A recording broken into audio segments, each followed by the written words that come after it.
Hey, welcome to this Windows channel, and this is a tech news update. We are Monday, March 13th, 2017. And today in our tech news, we have CAPTCHA. That fantastic way of trying to find if you're a robot or not is, of course, one of the biggest nuisance on the internet. I don't know how many times I've done this, and you've probably done this. You enter these little keywords and you just can't seem to write it correctly. Well, CAPTCHA is gone, but actually not really. You might have noticed that in the last few months, we've gone from trying to enter words to just put a check mark, I am not a robot. Well, now it's going to be even easier. CAPTCHA will simply know you're not a robot simply by looking at your browsing capacity. So basically, it's just going to look at your cookies, it's going to look at your browser, and it already will know that you're not a robot. So you won't have any of these pesky little words to enter anymore. And Google is changing all of that because they know it's kind of complicated. In other news, we have, I'll actually be doing a separate video on this one. 38 Android devices affected by pre-installed malware.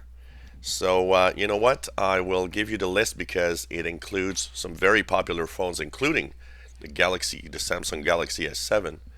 And I'll give you a little more details. It seems that it's not the company itself that installs it.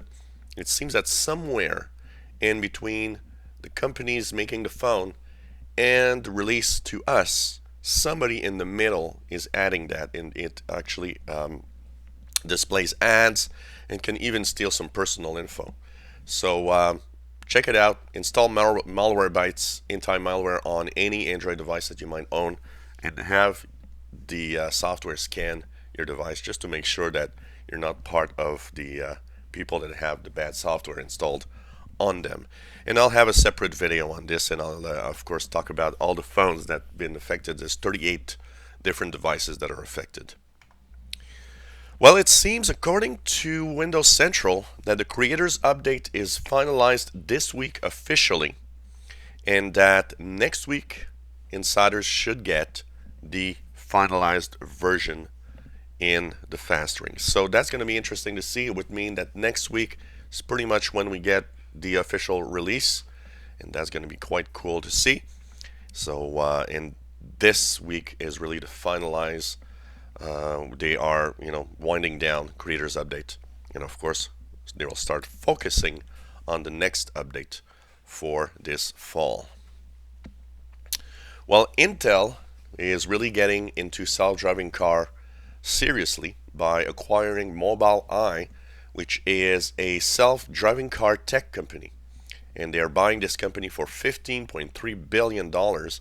So you know what? They've been investing here and there and doing little things here and there, and they want to be part of that, self-driving car market. And I think it's something to really look at soon. And as the market will, increase and we'll have more and more self-driving cars, going to be interesting to see. OneDrive is becoming universal for Xbox, and it will actually be working and having your Xbox open Word, Excel, and PowerPoint documents, which means you want to have to own only a PC if you want to open these different documents on your computer. So coming to you soon, the OneDrive Universal app will really have you, open up different Office documents, basically.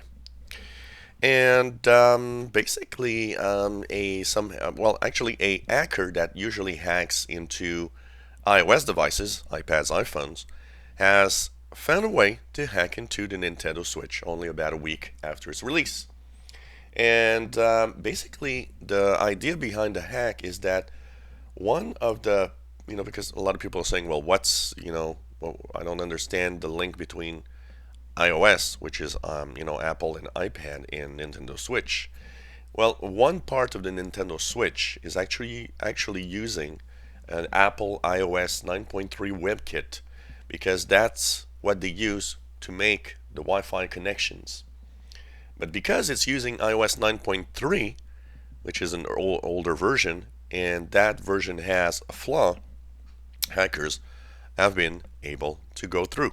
So that's opening the possibility of having, issues eventually, especially if you connect to open Wi-Fi from different, coffee shops and restaurants. And finally, Yahoo's Marissa Mayer will quit as CEO because that was the deal. When Verizon buys Yahoo, she's gone. And she's gone with a parting gift of $23 million. That is one thing that I just can't understand.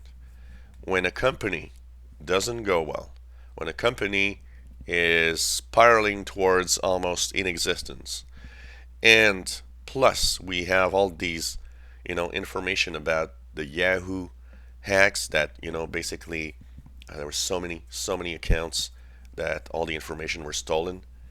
How can you give this woman $23 million parting gift? I just don't understand that. And, that probably is one of the reasons why a lot of people just have enough of many of the really the giants in not just the tech industry, but everywhere. So this was the Tech News Update for Monday, March 13th, 2017. If you enjoy our videos, please subscribe, give us thumbs up. If you have any comments, questions, suggestions, let us know.